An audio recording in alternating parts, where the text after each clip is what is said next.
Luc 15, verset 11.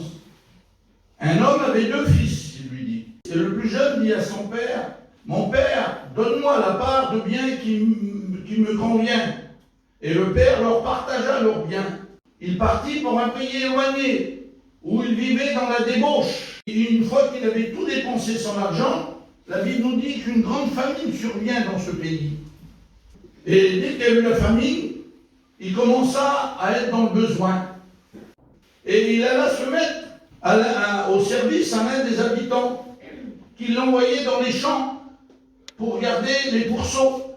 Et ce jeune garçon-là, il était là, en train de garder les pourceaux, et la Bible nous dit qu'il avait faim.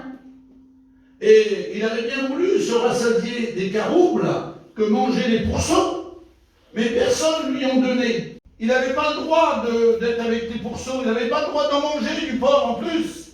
Et là, il avait voulu manger seulement le manger qui mangeait les pourceaux, mais personne ne lui en donnait. Je meurs de faim. Il dit, je me lèverai et j'irai vers mon père. Et je lui dirai, mon père, j'ai péché contre toi et contre le ciel. Je suis plus digne d'être appelé ton fils. Traite-moi comme l'un de tes mercenaires. La Bible nous dit que le père l'attendait.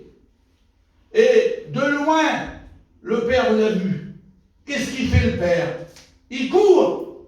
Regardez l'amour qu'il a. Il voit de loin, il court le père. Regardez les efforts qu'il fait. Et dès qu'il le voit au loin, là-bas, il court. C'est mon fils qui est là-bas. Amen. Ton fils, il est parti, tu vas. T'as pas honte? Oui. Amen. Non, lui, il n'a pas honte, il va vers son fils. Amen. Gloire à Dieu. Il va vers son fils. Il ne se contente pas, ça lui, mais il se jette sur lui, à son cou. Et vous savez ce qu'il fait? Il l'embrasse. Combien d'affaires qu'il fait le père? Moi, je suis touché. Et vous savez à quel moment qu'il a couru? Il a couru comme le garçon s'est repenti au loin là-bas. Comme il a dit, combien de mercenaires chez mon père qui ont du pain en abondance. Et moi, qui suis ici, je meurs de faim. Le Père entend tout, entend les prières. Amen. Mon Dieu. Faites une prière et le Seigneur vous bénira. Amen. Combien ont prié quand ont été exaucés? Lui, il est dans la boue, là. Il est sale, il est impur. Il dit, je ne serai jamais pardonné. Parce que j'ai été trop loin. Je suis un chrétien, je me suis souillé dans la boue du péché. Mais merci Seigneur. Dieu l'a béni. Amen. Dieu lui a donné l'idée, certainement que son père devait prier pour lui. Et il s'est levé. Il a dit, chez mon père, combien d'ouvriers qu'il y a, combien de mercenaires qu'il y a, ils ont du pain en abondance. Et moi, je meurs de faim. Il mourait de faim charnellement. Mais en plus, il mourait de bénédiction de son père. Il avait perdu l'amour et la communion de son père. Et comme il était dans la boue, comme il était dans la misère, il s'est souvenu de son papa. Amen. Même dans la misère, il n'a pas dit, je suis perdu, je ne peux plus m'en sortir, je suis tout seul, je suis perdu, je suis perdu. Non, Dieu a mis la pensée de l'éternité dans chaque cœur. Amen. Tu peux te tourner vers Dieu. Il y a peut-être quelqu'un ce soir. Alléluia. Il y a peut-être quelqu'un qui est parti de son père. Et il y avait un autre fils. Et l'autre fils, lui, il n'est pas parti. L'autre fils, il était dans les champs. Et il est venu. Et il écoutait de la musique. Il a écouté des danses, il a écouté des chants. Et il y avait un serviteur qui n'était pas tellement loin. Il a dit, qu'est-ce qui se passe? Il a dû dire, oui, ne sais-tu pas? Ton frère qui est parti, qui était mort, eh bien, il est revenu à la vie. Rendez-vous compte? Et ton père, il a tué le veau gras, il fait la fête. Et lui, ça n'y a pas plu. Et certainement le serviteur a dit, ben viens. Non, il n'a pas voulu. Et le père invite son fils à rentrer dans la fête. Lui, qu'est-ce qu'il dit? Il ne veut pas. Il discute avec son père. Et il dit des affaires terribles. Il n'avait pas le droit de parler à son père comme ça.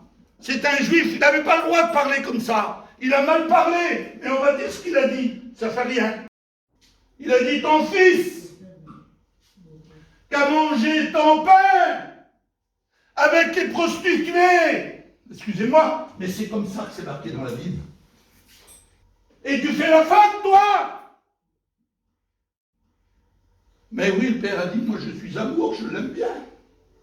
Il était perdu, et maintenant il est sauvé. Amen. Il était mort, et il est revenu à la vie. Hein? Gloire à Dieu. Et le père disait, ben, il faut les bien, quand c'est gay, il faut les bien qu'on fait une fête.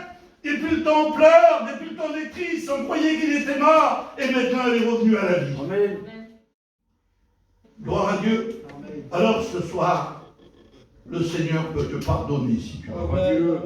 Je ne sais pas ce que tu as pu faire, je ne sais pas où c'est que tu as pu aller. Tu t'es peut-être souillé, je ne sais pas où tu as été, je ne sais pas ce que tu as fait. Tu vis peut-être une vie de péché.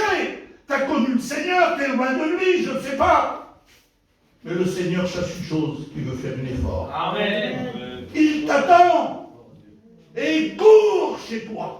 Je ne sais pas si vous comprenez. Regardez, il court, il voit son fils. Il court, et il dit mon fils. Il l'embrasse. Le Seigneur, il court pour toi, ma soeur, pour vous, là. Il court pour vous. Il veut vous bénir. Il veut vous pardonner de vos défauts, de vos fautes.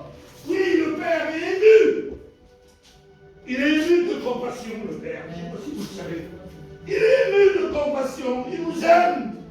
Il veut vous bénir. Il veut vous donner ce que vous avez besoin. Si vous avez besoin de pardon, il vous pardonne. Si vous êtes faible, si vous êtes éloigné de lui, il veut vous prendre dans vos bras. Amen. Il dit venez, venez, venez.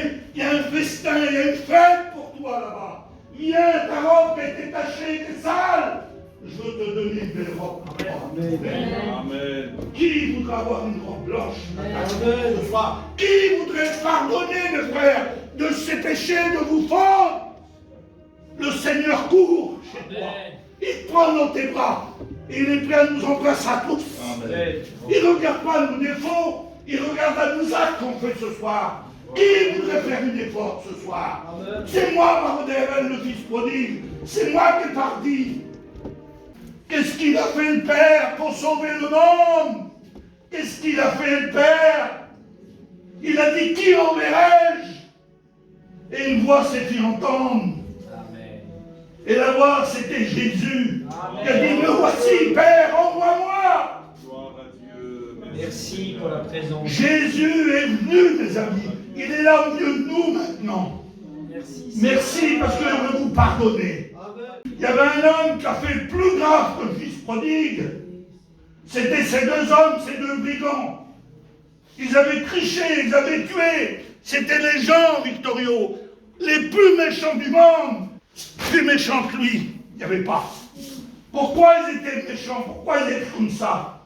Parce qu'à la mort, c'est pas moi. Vous avez déjà été dans une réanimation? C'est ouvert dedans. Et là, on voit des malades, on voit des branchés, on voit des petites lumières qui s'allument de tous les côtés. Vous avez déjà vu, vous, un malade dans un lit ici, se moquer de l'autre à côté? Ça s'est jamais fait. Mais pour Jésus, ça fait. Les deux brigands, les deux, se moquaient de lui. Mais eux, à leur mort, ils souffraient, ils étaient au soleil, ils avaient soif, ils avaient mal. Ils trouvaient le moyen de se moquer de Jésus. On ne se moque pas comme on est en train de mourir. C'est pas vrai, personne ne se moque. C'est pour ça que c'était les hommes les plus méchants. Les soldats se moquaient de lui. Ceux qui passaient, n'importe qui pouvait s'arrêter et cracher sur Jésus sur la croix. N'importe qui pouvait le faire. Personne ne l'a empêché. Mais merci Seigneur. Il y avait aussi un fils prodigue sur la croix. Vous savez, moi, ma prédication, c'est la croix. C'est rien d'autre. La croix, c'est à moi. C'est pour moi que Jésus est mort. Son sang a coulé pour pardonner les pécheurs. C'est pour moi ça. Il a parlé aux brigands sur la croix. Ils se moquaient tous les deux. Et moi, j'ai mis longtemps à comprendre. J'ai dit, Seigneur, c'est pas possible. Ils se moquent comme ça de Jésus. Et puis tout de suite, ils changent. Mais qu'est-ce qu'il y a eu, je disais. Je m'étais couché le soir. J'ai dit, mais Seigneur, mais qu'est-ce qu'il y a eu? Qu'est-ce qu'il y a eu, Marodével? Et le Seigneur m'a éclairé. Il y a un verset dans la Bible. C'est à moi. Je ne sais pas si ça. C'est Jésus qui parle. Il dit, quand je serai élevé de la terre, j'attirerai tous les hommes à moi. Et qui c'est qui l'a attiré le premier, là, ça va? Lequel qui l'a attiré, Babal, le premier?